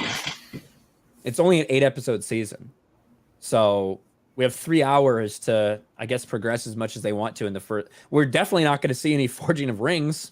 Nope, that they're saving that for the 2nd season. Oh. That might be ages off. Like we're not even fucking close to that. Episode 5, season 5. You think we're gonna so go back to the trailers that we've all seen, starting from the Super Bowl to now. Do you think where do you think we're gonna see the cavalry charge? I'm pretty sure that is the Númenóreans and Galadriel coming in like they were here on Pelennor Field, saving the Southlanders. I think it looked like there was an episode 6 preview where they showed a little bit of that, so that might be at the end of episode 6, or maybe leading into episode 7. That's where I think that'll be. And I think episode 8 will get the reveal that Halbrand was Sauron, and he'll disappear. That's what I think will happen. But I mean, they haven't laid any groundwork for the Rings of Power, and that's what this show's called. Nope. It's called the Rings of Power, and they haven't fucking talked about it at all. Like, not fucking once. They have put more importance on a stupid sword hilt. Then they They're have trying to Rings of build Power. the world of Tolkien, okay? That doesn't exist in this world that they're trying to tell. I don't think they have a plan. They just, go that way. I don't think they have an underlying plan saying we're going to do this in the first episode or the first season, the second, third, and fourth. It's going to be the very last episode. You know, I would They rather do. watch CGI She-Hulk twerk than watch Galadriel fight in a choreographed scene in Rings of Power. That's what I would rather do. Yeah, I mean, I don't 100% disagree with you. Yeah, I mean, it would be looking a lot worse. It would be looking a lot worse for. Well, it still looks pretty fucking bad for She-Hulk. Rings of Power is She-Hulk's only saving grace that we aren't like just shitting on that more. But luckily, Rings of Power is here, and it's far more important than She-Hulk to everybody. Yeah. But it's just absolutely nuts. I went back and watched some old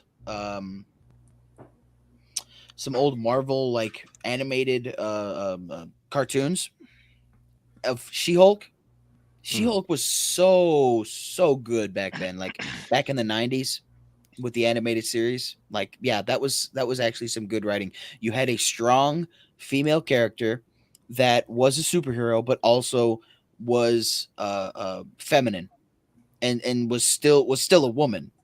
Unlike what we get now, where it's just like, I don't know, a testosterone riddled whatever. Things I can't say because of YouTube terms of service. Well, I think that applies to all of the old animated series for all of the Marvel, DC, whatever. Like, those were basically the definitive version of all of those characters. Because I think that the people actually cared about those characters, wouldn't you agree, Patty? I would agree. I would think that most of the people who were involved in making those shows either read the comics or were understood that there was a passion for the comics, so they wanted to try and make their characters in those shows as close as they could to the source material. 100%. The people of today, they never grew up reading comics. They didn't play Dungeons and Dragons. They didn't play games or got together doing role play in the woods or whatever. Not in a million years. They have no understanding of what this is. None, and they don't care. Mm-hmm.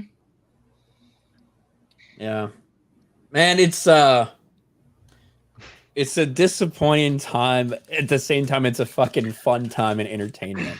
Oh yeah, because there's so much stuff. Real quick, because we're wrapping up close into the stream here. Did anybody watch Andor? No, but I was I going forgot to. that even happened. I was told that you just have to watch episode 3, and the recap for episode 3 fills you in on 1 and 2. Like, you don't even need to watch episode 1 and 2. Just watch episode 3 and you'll be fine. I would say that if you don't know if you're going to be interested in it or not, then yeah, try that. And then you can always go back and watch 1 and 2 if you want. There is some setup, I think, for a couple, like a different character in it that's like worthwhile in 1 and 2, but that's pretty much it. That'll give you what you really need to know. It's slow. It's funny because there's a lot of shows right now out there that you can describe as slow. House of the Dragon. House of the Dragon you can describe as slow, but I don't think it's slow. I'm like, I think there are certain points where it can be a little bit slow. It depends what you mean by slow, because when House of the Dragon is starting to wrap up, I'm like, I can't believe it's fucking over. I can't believe an hour has gone by. Agreed. For Rings of Power, I'm like, God, how much fucking longer do I have? And it's been 20 minutes. Oh, you know what I you're mean? talking about like, okay, I get what you mean. I get what I mean is people like to say something slow. Some people describe it as there's no action. Oh, right? they're using slow as an insult. Okay. Yeah, exactly. And so although House of Dragon, I do think is, I think some people describe it as slow because there might not be fighting in an episode. To me, I'm very drawn in with it. And I think this is, I said this on my review earlier this week on Wednesday. This is one of the greatest representations of the Game of Thrones court ever presented on screen. This has blown the court that Daenerys and Littlefinger and Cersei and all of them had. It's blowing it out of the water. This is where you have established houses. You have a Targaryen dynasty that is strong and still has a reputation. Like, this is a fantastic representation of court dynamics, and I love it. Yeah, and I've in like 4, because we heard, and I see a super chat here from Lady Fossilot for 2. Arcabos, did you see the new House of Dragon article? I haven't read it yet, but I understand the basically what the new characters playing Alicent says is that she was told to kind of portray it as a woman for Trump, meaning that somebody who might be okay with not having let me see. I might have to look it up to see how she described it. It's somebody who's okay with maybe not having complete autonomy. That's what they were trying to get across to her, apparently, in a way to play this role. That's what the showrunner said. And I guess that's a reasonable way for them to explain it to a Hollywood actress. Yeah, for a bunch of fucking leftists, it actually kind of makes sense. Yeah. But what I will say is we also saw articles about House of the Dragon before that I fucking blasted. And I was like, man, this hasn't actually come across in the writing at all because I'm liking the show. So we'll see if this is one of those moments or if it's real, because we're about to see Alicent Hightower in Sunday's episode. We'll see if that comes through. If it seems like it's a they're trying to portray her as a modern day Trump supporter or whatever. I kind of doubt it'll be that way based on what we've seen so far, but it's always one thing I was concerned about with these new actresses. So didn't the one describe herself as non-binary or whatever? Yeah. Yes. Yeah. The new actor Rhaenyra is non-binary. Is a non-binary person, but she's Yeah. not playing a non-binary person. Right. She's playing a woman. She's playing a woman that is very, very straight. Yeah, who fucks a lot, actually. Yeah. Yeah. Who gets around a lot. Yeah. But yeah, we'll see. I thought I was going to despise this show because all the actors came out before and said, hey, this is really going to be about women going against the patriarchy and everything like this. If you've actually read the story, you'll realize that not only when women take charge does it not go very well, but it actually goes fucking horrifically bad. Yes. Yes. So now, in my opinion, talking about that topic, I think that the written books, the written media, they portray Alicent in a better light than they do Rhaenyra. But in this show right now, they're portraying like Rhaenyra as the good one, which I find unique because when I read the books, I couldn't stand Rhaenyra. See, I actually well, it's because of who's telling it, right? Mm-hmm. So, you obviously have the Maester, who I think was eventually like arrested, right? The Maester who's telling some of these parts.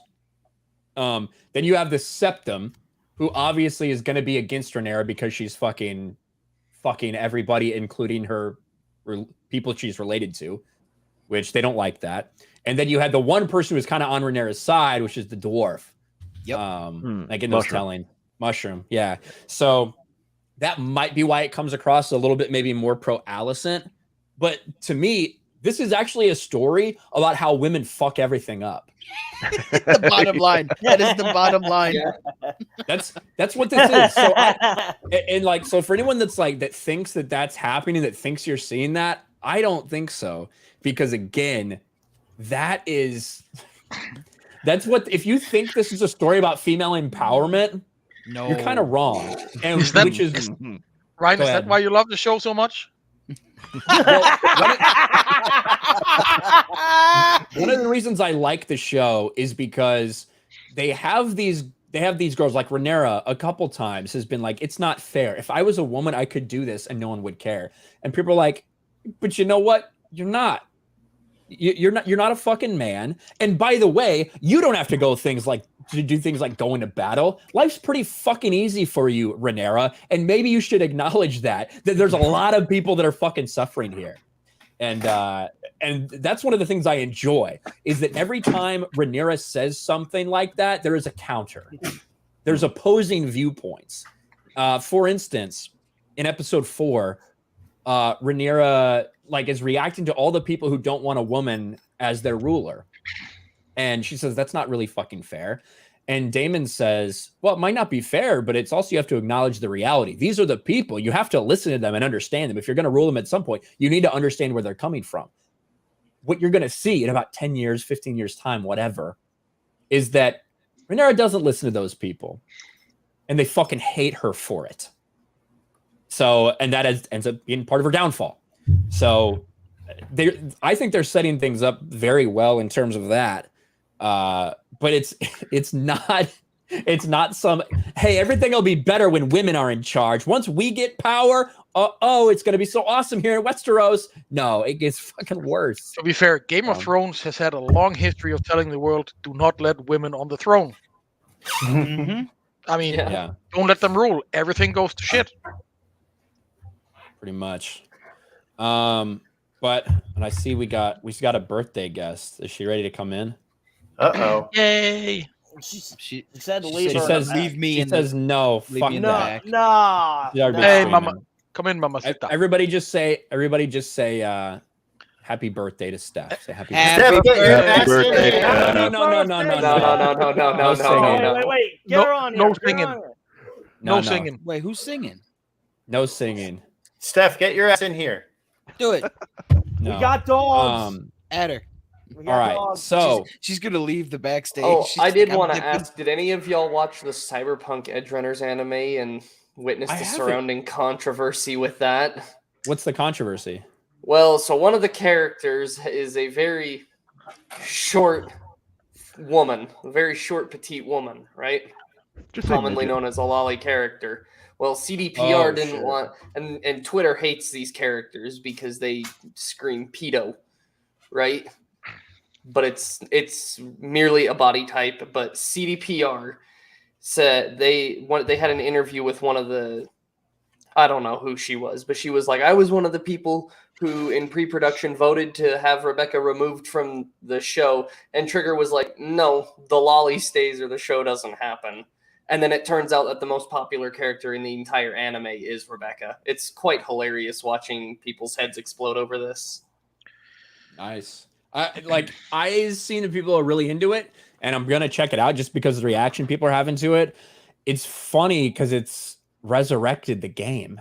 Oh, I know. I even hopped back on it. There are now, as of yesterday, I believe there was more concurrent Cyberpunk players than there's ever been Witcher 3 players. Hey, I was one of those 3. Fuck off. There you go. Culture was the other one. There you go. There's 2 that were on the channel there. Well, it was like 100,000 concurrent players on Steam. Dude, it was for ridiculous Cyberpunk. on Steam. And that's more than Witcher 3's ever had in its history.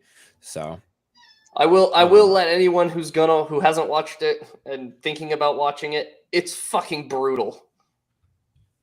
I mean, right out the gate. I know some people don't like that shit, but yeah, it's brutal. And in my opinion, a better depiction of the universe in the game. And I've put 335 hours into the game. Is it Berserk level brutal? I haven't read all or seen all of Berserk that's out there, but yes and no, it's different. But I mean, the first scene, they depict someone entering cyberpsychosis because that's a main theme throughout the entire show. So someone, John Wong, last name in the chat says, is a Goblin Slayer brutal? I haven't seen Goblin Slayer. I don't watch a lot of TV. Well, it starts with a grape. Okay. Yeah. Oh, that's that one. Yeah, this one's just a bunch of brutal murders. Okay, so it's nowhere as bad as Goblin Slayer. Okay. Well, I heard Goblin Slayer tamed down after the initial scene, and it wasn't really. Well, the anime shocking as that. The anime is not that bad, but the manga, which I have 30 of them, every single one that exists, they bad for English. They're bad. It's brutal. The Japanese, they don't hold back. They don't give a damn.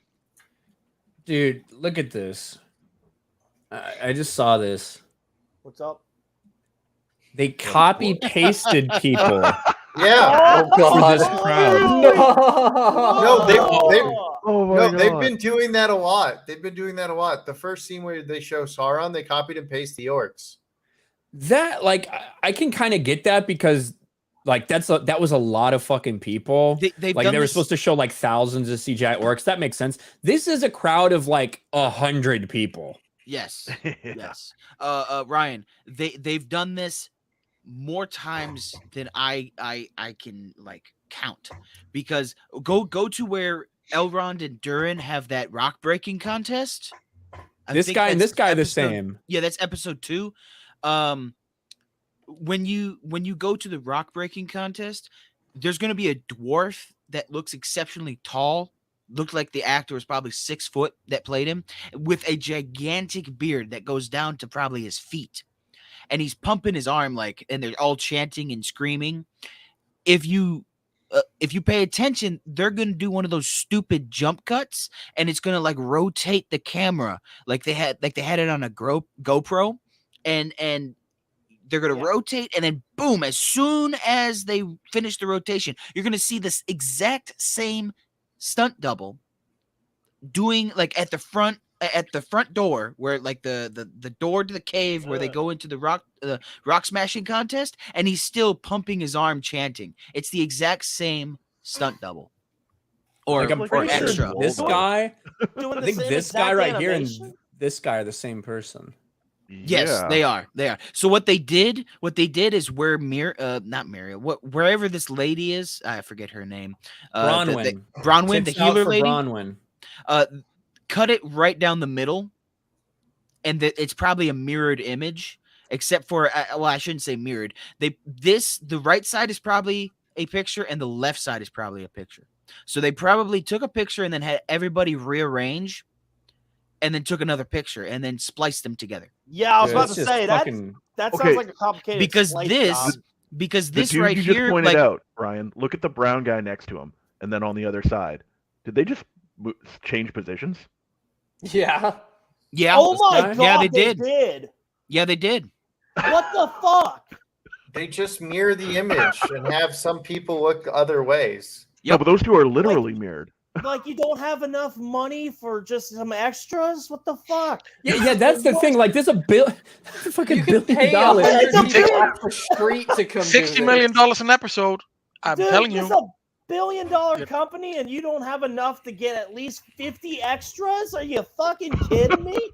What the fuck?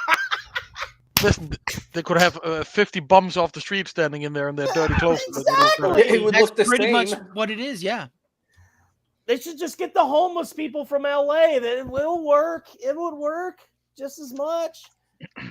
I mean, damn. No, they'd have to pay too much for their makeup department to cover up the tattoos and track marks. I mean, that is true to some extent. They'll just CGI the tattoos, okay? That's crazy. Mexican Iron Man for 20, just leaving a day of tactical AR-15 field training while I sported my RK gear at an outdoor range, listening from the car on I-95. Hail RK Nation. Thank you, Mexican Iron Man. You are the fucking man. Thank you, dude. Appreciate Top you. G, as they say. Jesus Davila, the thumbs up. Thank you, Jesus. And we're all caught up. And we're going to then do outros because it's already been fucking 2 hours somehow. What? Oh, So- geez, God, that went by really dang. fast. It went by faster than the Rings of Power episode, that's for sure. And there was Yeah. more action here. I don't know how we've been going 2 hours, but That went by faster than a and- She-Hulk and- episode. And better acting. better acting Yeah. indeed. But we'll start with Biggles. Biggles, what do you got going on? And again, these guys, hey, a lot of these guys have been supporting me for a really fucking long time. These people are fucking awesome. If you're subscribed to me, you should be subscribed or follow them as well, at least for the ones that have channels. So make sure you guys get your shout outs in. And where can people find you, Biggles? Well, you can find me on Twitch at twitch.tv/Biggles_Mets. But as Goblin Slayer was mentioned earlier in the chat, I am doing a series on the Goblin Slayer tabletop on my YouTube channel, and we're moving my D&D games that is based on the Goblin Slayer tabletop to Wednesday on my channel, which is just youtube.com/BigglesMets. That's it. Yeah. There you go. Thank you, Biggles. Appreciate you being here. First time he was here, Mr. J. Do you have anything you want to plug at all? Nope. Yeah, eat meat. Screw the vegans. There you go. Eat meat, screw the vegans. Appreciate you being here, man. Inspirational words. Very much. Heath Nation, where can people find you? What do you do, man?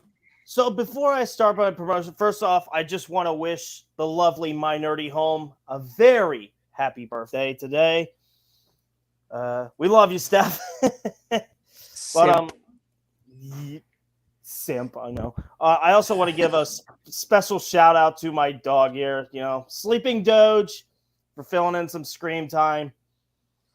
So yeah, look at her. Awesome. Fluffy Doge. But anyway, just chilling out. Yep, just chilling out. My parents aren't home, so I'm like, yeah, I'll just do the stream down here while I take care of the dogs. That's fine.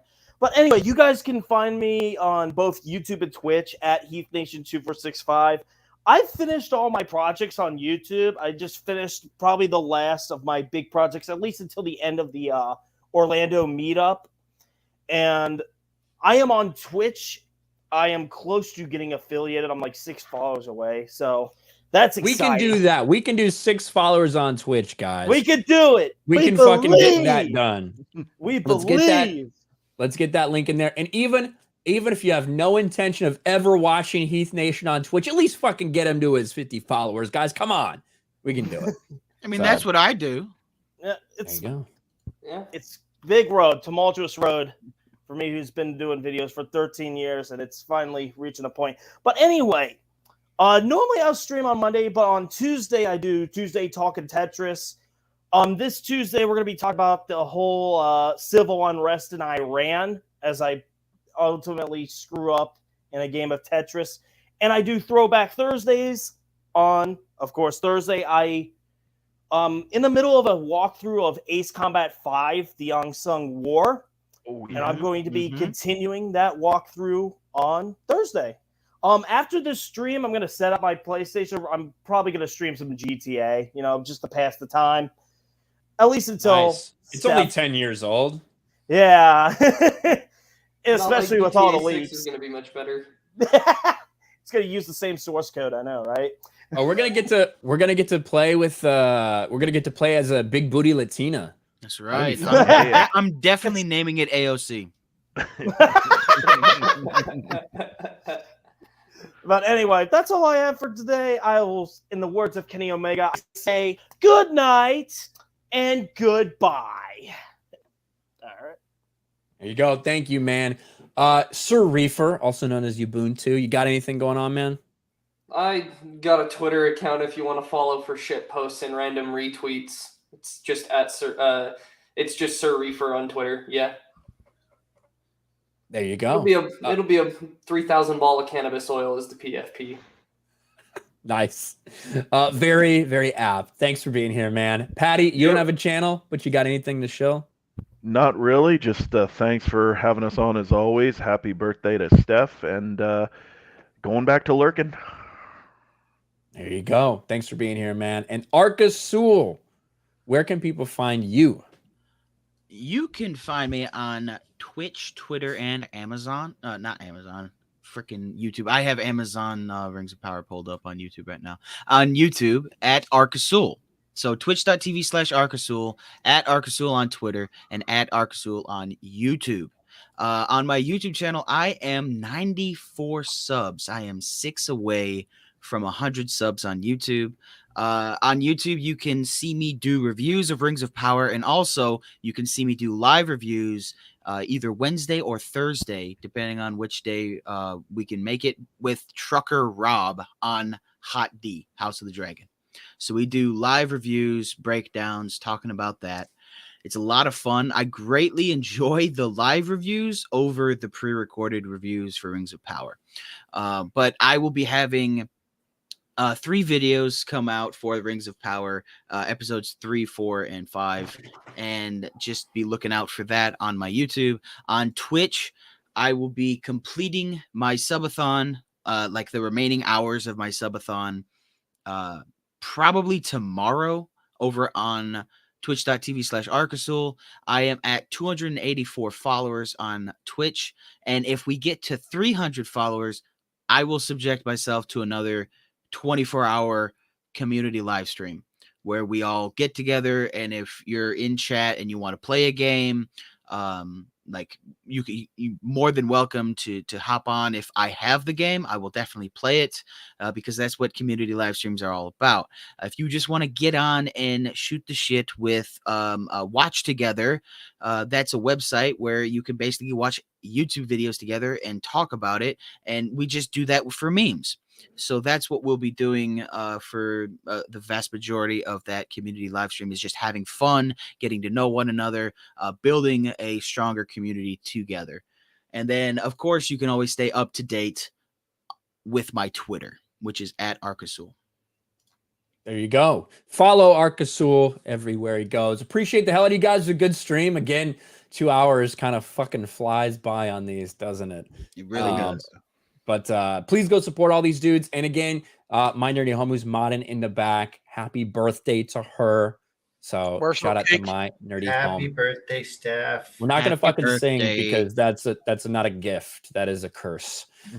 So we're not gonna do that. But appreciate you guys. We will talk to you next month. I don't know if I'm gonna I might try to do it a week early because we do have the Orlando meetup that last weekend in October.